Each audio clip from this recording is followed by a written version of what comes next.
सबसे पहले कॉन्सेप्टिंग क्लास में आप सभी का स्वागत है। आज हम लोग हाइड्रोकार्बन के बारे में पढ़ेंगे कि हाइड्रोकार्बन क्या होता है और हाइड्रोकार्बन में ये भी हमको जानना है कि एल्कीन और एल्काइन कैसे बनता है, उसका फिजिकल प्रॉपर्टी क्या है, केमिकल प्रॉपर्टीज क्या है। तो सबसे पहले हेडिंग देंगे हाइड्रोकार्बन। जैसा कि नाम से ही स्पष्ट है कि compound of carbon and hydrogen, compound of carbon and hydrogen are called hydrocarbon. यानी कार्बन और हाइड्रोजन से जो बना हुआ कंपाउंड है उस कंपाउंड को हम लोग हाइड्रोकार्बन कहते हैं। हाइड्रोकार्बन का हमारे दैनिक जीवन में, डेली लाइफ में बहुत ही ज़्यादा उपयोग होता है। जैसे LPG liquid petroleum gas, CNG compressed natural gas, LNG liquefied natural gas. तो आप इसका थोड़ा सा जान लीजिएगा। CNG compressed natural gas,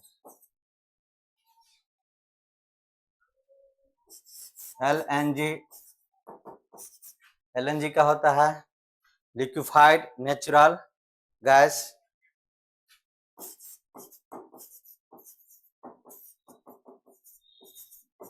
natural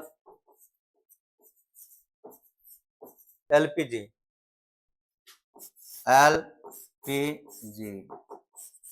liquefied petroleum gas.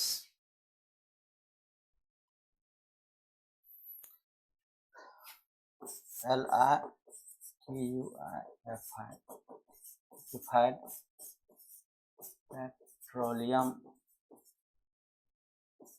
Gas, LPG liquefied petroleum gas.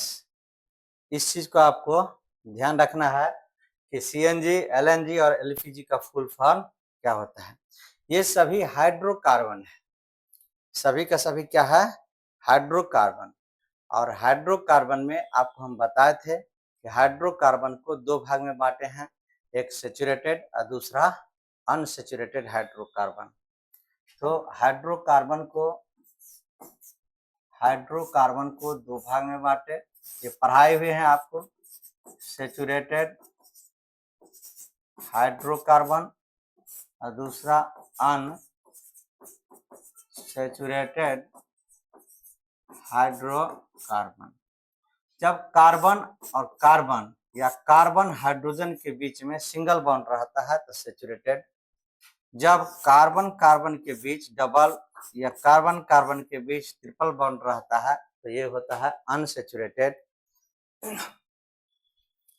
तो कार्बन कार्बन के बीच सिंगल बॉन्ड हो या कार्बन हाइड्रोजन के बीच सिंगल बॉन्ड हो तो उस कंपाउंड को हम लोग सैचुरेटेड हाइड्रोकार्बन कहते हैं। इस चीज का आपको ध्यान रखना है, सैचुरेटेड और अनसैचुरेटेड हाइड्रोकार्बन क्या होता है। बाकी एक एक करके हम लोग इस चीज को पढ़ेंगे कि एल्केन क्या है। तो अब हेडिंग देंगे एल्केन। हाइड्रोकार्बन में हम पढ़ेंगे पहला एल्केन। एल्केन जो है वो सैचुरेटेड हाइड्रोकार्बन है। It is saturated hydrocarbon alkane. इसका जनरल फार्मूला CnH2n+2 होता है, वेयर n बराबर नंबर ऑफ कार्बन और 2n+2 equal to number of hydrogen. इस चीज को ध्यान रखिए, ये बताए हुए हैं आपको हम नोमेनक्लेचर में। एल्केन को पैराफिन बोलते हैं, ऑल्सो कॉल्ड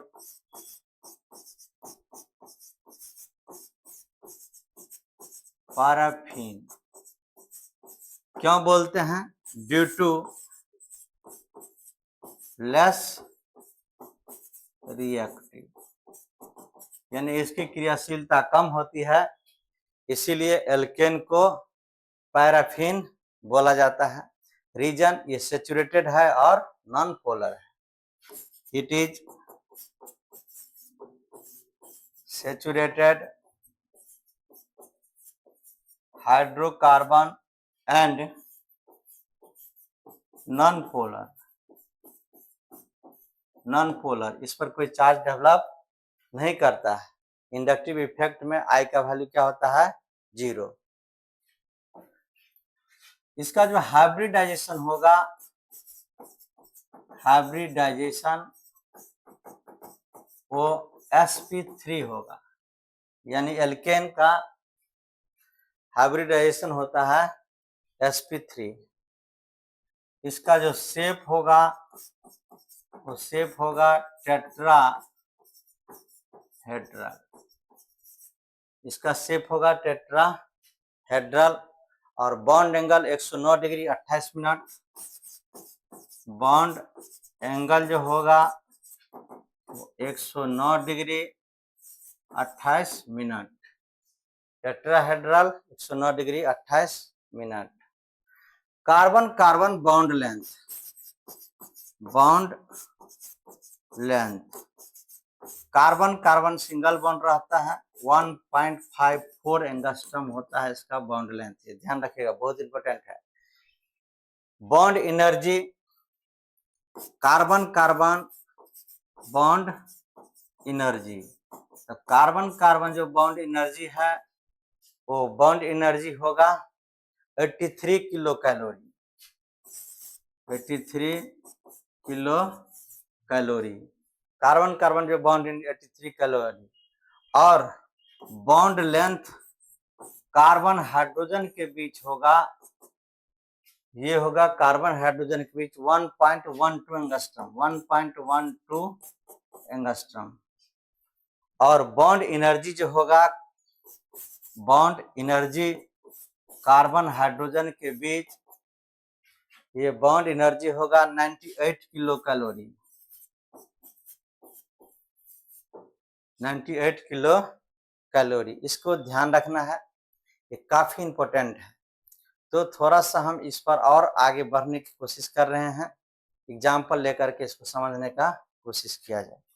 जैसे कोई सा भी है CnH2n+2 पर आएगा, जैसे CH4 n बराबर अगर 1 लेते हैं तो इस पर हम ऐसे देखेंगे, इस तरह से इसका जो हाइब्रिडाइजेशन होगा वो sp3 होगा। ये सब आपको हम बताए हुए हैं। C2H6 का अगर बात करते हैं तो यहाँ पर इसका जो हाइब्रिडाइजेशन है ये क्या होगा? sp3 होगा। यहाँ कार्बन कार्बन जो बॉन्ड लेंथ है ये 1.53 एंगस्ट्रम, इंपॉर्टेंट बात है। 1.54 एंगस्ट्रम। और कार्बन हाइड्रोजन जो बॉन्ड है वो 1.12 एंगस्ट्रम, बहुत इंपॉर्टेंट बात है, ये चीज आपको ध्यान रखना। इसका जो कार्बन कार्बन बॉन्ड एनर्जी है वो 83 किलो कैलोरी, यानी कार्बन कार्बन बॉन्ड को तोड़ना है तो 83 किलो कैलोरी होगा। इतना एनर्जी दीजिएगा तो 1 मोल टूटेगा।